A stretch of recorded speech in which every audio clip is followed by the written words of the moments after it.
Hey ratbags, it's Jade. Today giving you a quick guide to world settings for Palworld. You can customize the game to make it as easy or as hard as you want, and I'm going to explain it. Most of these settings are really simple, but some of them I think do need a little bit more explanation. I've put nearly 30 hours into the game. I've been boosting through to get hold of all the pals and build up bases and show everything off. So hopefully this guide will help you out. If you find it useful, do go and check out the rest of my guides talking about the best pals to get. Everything you need to know about pals in terms of breeding them, taking care of them and making them work for you, and a lot more. So let's get straight into it. You start your world, you choose your name of the world, you can make it multiplayer off or on, and then you've got difficulty. You've got casual, normal, hard and custom. It literally explains what happens when you die, what kind of resource gather rate is going to be. I've seen a few people try and claim that hard mode you lose your pals forever if they die. I have to say that's not true.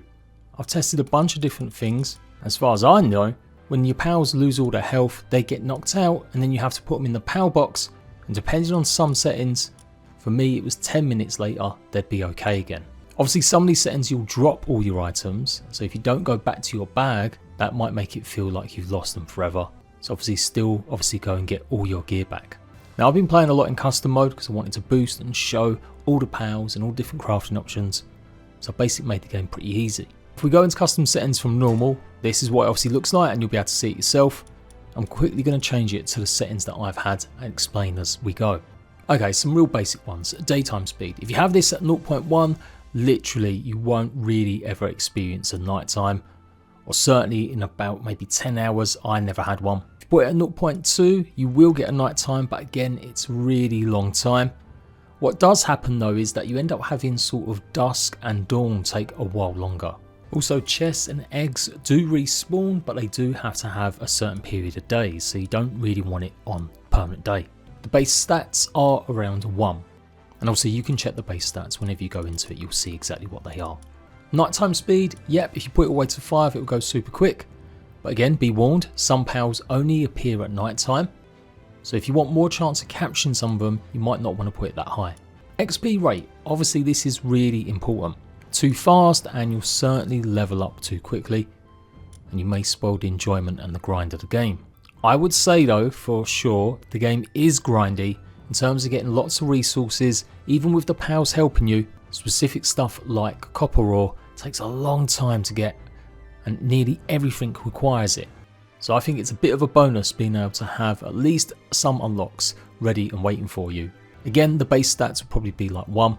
It's obviously up to you. If you're doing this with your friends, you may not all want to just speed through, but because I wanted to show off everything I could very quickly, I whacked it up to 20, and the first few levels really do level up quite quick. But quite nicely, some progression is still kind of tied in terms of getting more pals to an item in game, which is your pal box. And for that you have to complete missions. So you do get to see all the different blueprint items when you use this. And yes, you will level up your pals pretty tough, but the world does scale with you. So you kind of don't ruin really the world being too easy. Pal capture rate. This is another one you might be worried will make the game too easy if you have it up high. It's pretty low I do believe. What this doesn't do is make it too easy to get them.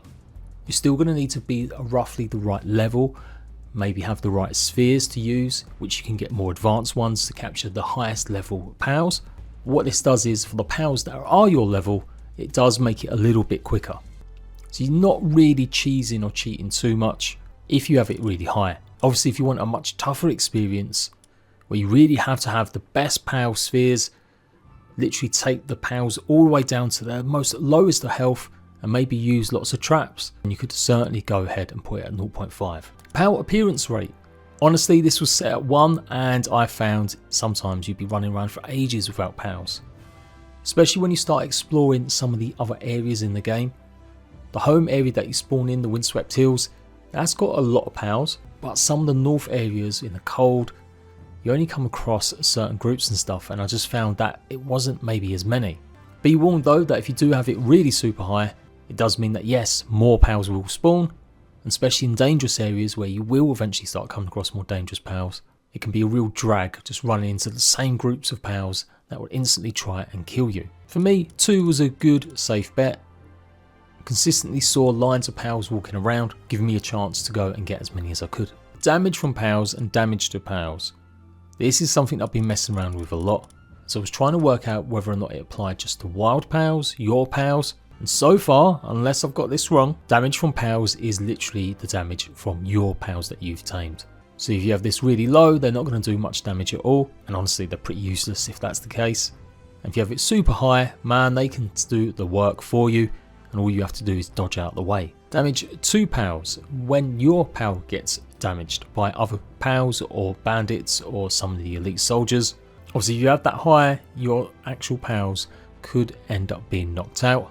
So yeah, still be careful with this. If you have it too high, you will make the game probably too easy and too cheesy.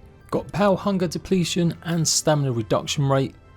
If you have them to the left, basically your pal won't need to eat as much, and likewise it will have almost infinite stamina, like it lasts a long time. So if you're tired of your pals saying they're hungry, or maybe you just don't want to have to feed them all the time, put that at 0.1. Then you've got auto regeneration and sleep regeneration rate. Basically put these both to the right and your pals will regenerate quicker. Obviously in combat it's important, and then obviously if you really want them to boost up, maybe you've been defending a base and taking some hits, put them back in the pal box and you'll get more health. Damage from player and damage to player, just like the pals. If you put this to the right hand side, you can do a lot more damage. You do need to be careful, because if you do too much damage, you may actually have it hard trying to capture tames. You need to get them low enough to be able to throw your sphere, so hitting them too hard, I often killed a lot when I had it way too high. So 3.5 was good enough for me. Damage to player, obviously if you're 0.1 you're almost invincible, like even the toughest bosses won't necessarily do that much damage to you. Be simple enough just to dodge out the way and replenish your health. Make it really hardcore and like one hit will literally kill you. Player hunger and stamina, exactly the same as pals. You can literally climb the tallest cliffs, glide for absolute ages if you've got your stamina reduction rate all the way to the left hand side here. And player hunger again, you'll pretty much only eat like once every few days. Obviously if you want it more hardcore, put it to the right hand side. But yeah, I can't see the enjoyment in making the stamina. You do need stamina a lot to climb little cliffs, and obviously gliding, it does use it up. Player auto regeneration rate. Same thing again for the pals. The higher this is, the quicker you'll regen your health. Damage to structure, this is a big one. At 0.5 it takes about 4 hits to take away 100 damage or so from a stone wall. You can destroy a stone wall in literally maybe 2 or 3 hits completely. It's got like 1000 health, so yeah, definitely don't have that up too high or you might see your base destroyed the first time you get raided. Structure deterioration rate, I'm pretty sure this is meant to be for structures that are not inside your base, and if other players are setting up camps. You can have 4 players on your world, and in future they might have servers and stuff. Just like other games, if you want them bases to disappear eventually, then you put that up super high.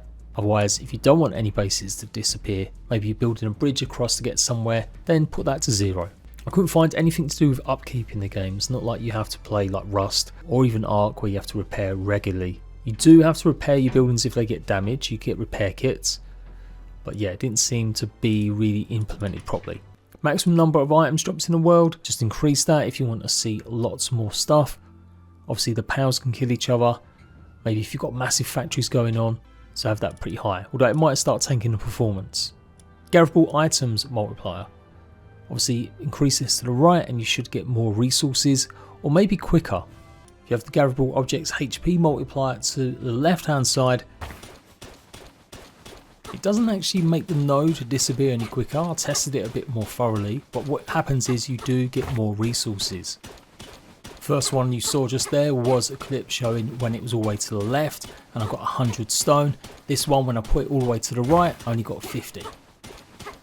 In the first section of whenever you're harvesting a I had tested this out. I figured it'd be like Ark and other games. If you give something more HP, then you get more resources out of it. But no, it's kind of the opposite in Palworld. And you've got respawn interval. Obviously if you put that to the left, it should mean that resources respawn quicker, as it's interval, not rate or multiplier. Put that to the right hand side, that should mean actually it's slower. Dropped items multiplier, that's, I do believe, how long your bags can actually stay in the world, or any wood or stone you drop on the floor. Don't have that on a low number, or you might find your items that you've dropped because you was overweight and come back to it, disappeared. And then you've got incubate egg timer, have that low. and it won't take no time at all to literally incubate an egg. Put it all the way to the right and it's going to take a lot longer. You can turn off raids on or off if you want, but again, some pals can actually hit you early instead of having to go to some of the darkest caves or toughest ones, so it's a good chance to try capturing them. And I've heard some reports that even NPC humans you can try and tame if you've got the right spheres and you're the right level. And then the death penalty you can clearly see: drop all items and pals on team, drop all items except equipment, or no drops. And that's it. Guilds, not really relevant unless you have got like so many people joining your world over and over again. You want them to stop that, but since there's only 4 players that can join, unless you're hosting your own dedicated server, that might be the only reason, and that increases it to 32, but that's only on PC at the moment. So there we go, hopefully that's been useful. Do let me know if it has. Go and check out the rest of my Palworld guides. I've got so many talking about how to get the best ones, where to find resources, and a lot more. Until next time, ratbags, I'll see you later.